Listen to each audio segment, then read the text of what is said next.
রান্নাঘরের বন্ধুরা, আজ তোমাদের সামনে একটি ঐতিহ্যবাহী রেসিপি শেয়ার করতে চলেছি, যে রান্নাটি তোমরা কখনোই খাওনি। রান্নাটি হলো সরযোগে থোড় ছেঁচকি। এই নামটা শুনেই কিন্তু আমার জিভে জল ভরে যাচ্ছে, আর রান্নাটি যদি দেখো তাহলে তোমাদের জিভেও জল আসবেই। আর সবসময় মনে হবে কখন রান্নাটি করে খাবো, আর প্রিয়জনের রসনায় তৃপ্তি যোগাবো। রান্না করতে লাগবে প্রধান উপকরণ বিচে কলার থোড়। বিচে কলার থোড় লাগবে এই জন্য কারণ বিচে কলার থোড় খুবই নরম ও সুস্বাদু। আর লাগবে দেশি গরুর দুধ, কারণ দেশি গরুর দুধ খুবই ঘন ও সুস্বাদু। তাই এই দুটো উপকরণ নিয়ে কোনো কম্প্রোমাইজ করা যাবেই না। এছাড়াও লাগবে লবণ, হলুদ, চিনি, কালো জিরে, ফোড়নের জন্য শুকনো লঙ্কা, তেজপাতা, এলাচ, দারচিনি, লবঙ্গ। আর লাগবে সর্ষে, সামান্য চিনি, আর সর তো লাগবেই। আগের থেকে দুধ ঘন করে আমি সরটা তুলে রেখেছি। এবার আমি থোড়টাকে কেটে নেব। এবার আমি থোড়গুলো কেটে নেব। আর কীরমভাবে উপরটা ছাড়িয়ে নিচ্ছি।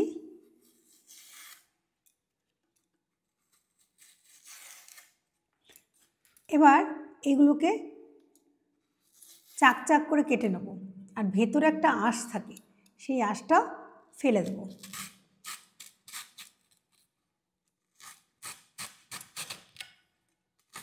দেখো এরকমভাবে কেটে নিতে হবে।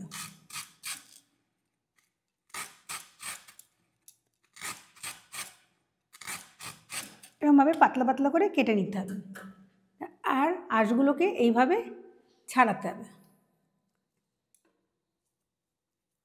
দেখো এইভাবে আঁশগুলোকে ছাড়িয়ে দেবে, না হলে কিন্তু পিস করতেও অসুবিধা হবে, আর পরে ওগুলো জট বেঁধে থাকবে।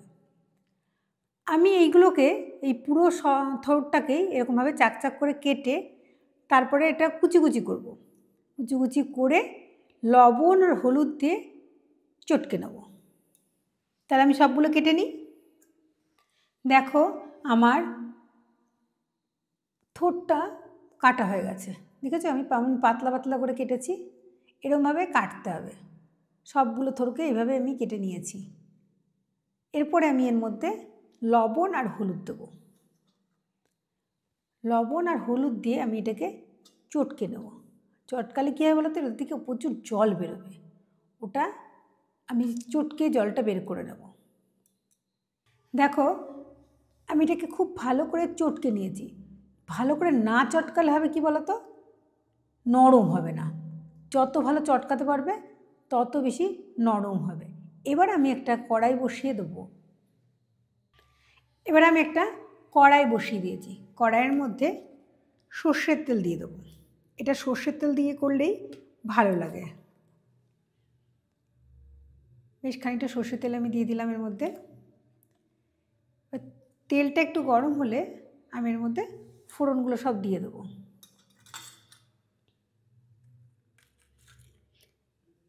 তেল গরম হয়ে গেছে, আমি সব ফোড়নগুলোর মধ্যে দিয়ে দিলাম। আর এর মধ্যে দেব একটুখানি কালো জিরে আর একটু সর্ষে। এবার আমি এগুলোকে দিয়ে দেবো।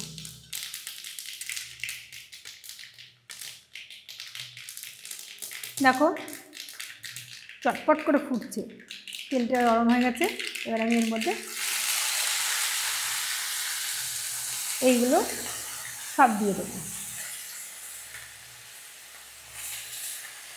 এটা দিয়ে বেশ খানিকটা নাড়তে হবে।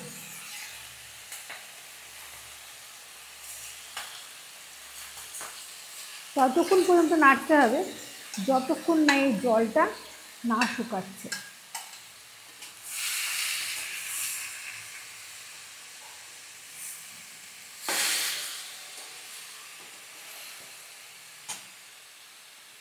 দেখো এটাকে এমনিভাবে নাড়তে হবে।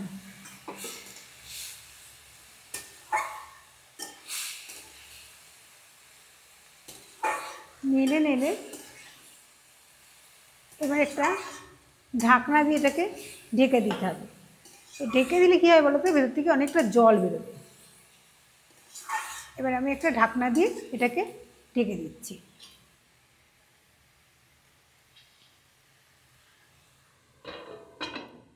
বেশ খানিকক্ষণ এরকমভাবে থাকবে। দেখো বেশ কিছুক্ষণ ধরে আমি এটাকে ঢেকে রেখেছি। ঢেকে রাখার ফলে কি হয়েছে বা দেখি আমরা, এরকম কতটা জল বেরিয়ে গেছে। এই জলটা কিন্তু আস্তে আস্তে আমাদেরকে শুকিয়ে ফেলতে হবে।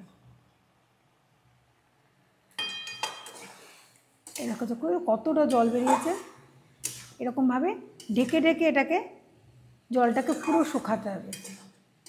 এর মধ্যে না আমি কটা কাঁচা লঙ্কাও দিয়ে দিই। কাঁচা লঙ্কাগুলো এমনি ফাটিয়ে ফাটিয়ে দিয়ে দিচ্ছি।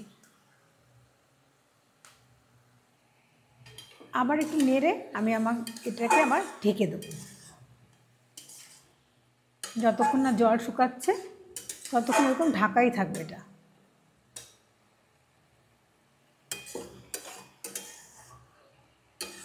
ব্যাস এরকমভাবে এবার একটুখানি ঢেকে দিই।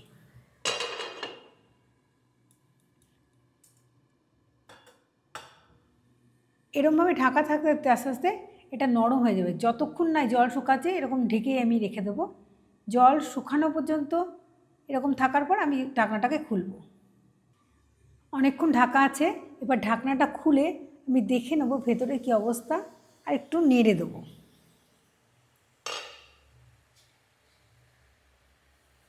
দেখো অনেকটা জল শুকিয়েছে, নরমও হয়েছে, কিন্তু জল এখনও আছে। একটু নেড়ে চেড়ে আবার খানিকক্ষণ ঢাকা দিয়ে দেবো।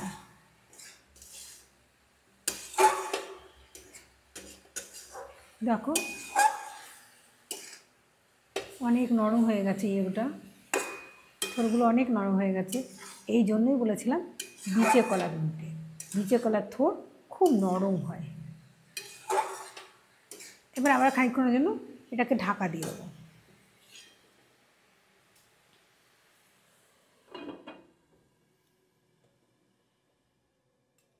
ঢাকনাটা আমি খুলে দিয়েছি। এবার দেখো জলটা শুকিয়ে গেছে প্রায়। এবার যখন এরকম করবো আমি চিপে চিপে দেবো শাকটা, ঘুরিয়ে ঘুরিয়ে নাড়বো, আর এরকম কড়াইয়ের সঙ্গে খুন্তি দিয়ে এরকম চিপে দেবো। দেখেছো আমি কিরকম করে করছি।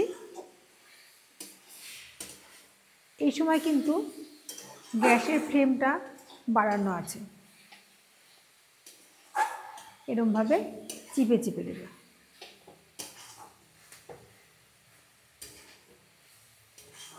এর মধ্যে এবার সামান্য চিনি দিয়ে দেবো।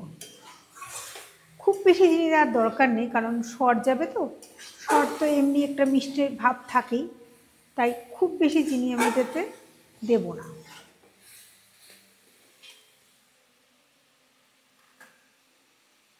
এই দেখো এইটুকু চিনি আমি এর মধ্যে দিয়ে দিলাম। এবার এরকমভাবে আবার এরকম চিপে চিপে নাড়বো। এবার আমি এর মধ্যে সরটা দিয়ে দেবো, আর একটু নেড়ে নিই, তার মধ্যে সর দিয়ে দেবো।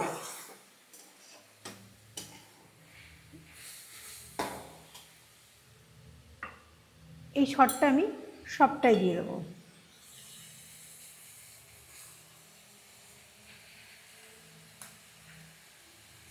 দুধের সর, তা আবার খাঁটি দুধের সর, এমনিই তো ভালো লাগে। খাবারের মধ্যে দিলে আরও তো স্বাদ বাড়বেই।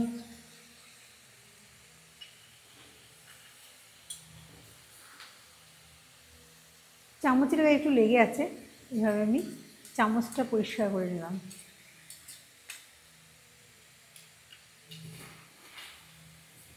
আবার এটাকে আমি এভাবে চিপে চিপে নেড়ে দেবো। সরটা ভালো করে পুরো থোড়ের গায়ে যেন মিশে যায়।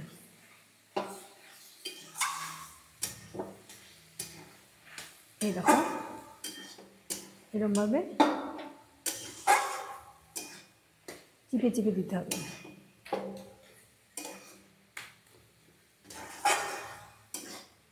এই সময় গ্যাসের ফ্লেমটা একটু কমিয়ে দিও। ভালো করে এরকমভাবে কড়াইটা পরিষ্কার করে দিতে হবে, নইলে একবার পোড়া পোড়া গন্ধ লাগতে পারে। সরের একটা গন্ধ তো থাকে, সেটা পুড়ে গেলে কিন্তু খুব বাজে গন্ধ বেরোয়। এরকমভাবে দেখো পুরো সরটা এর মধ্যে মিশে গেছে।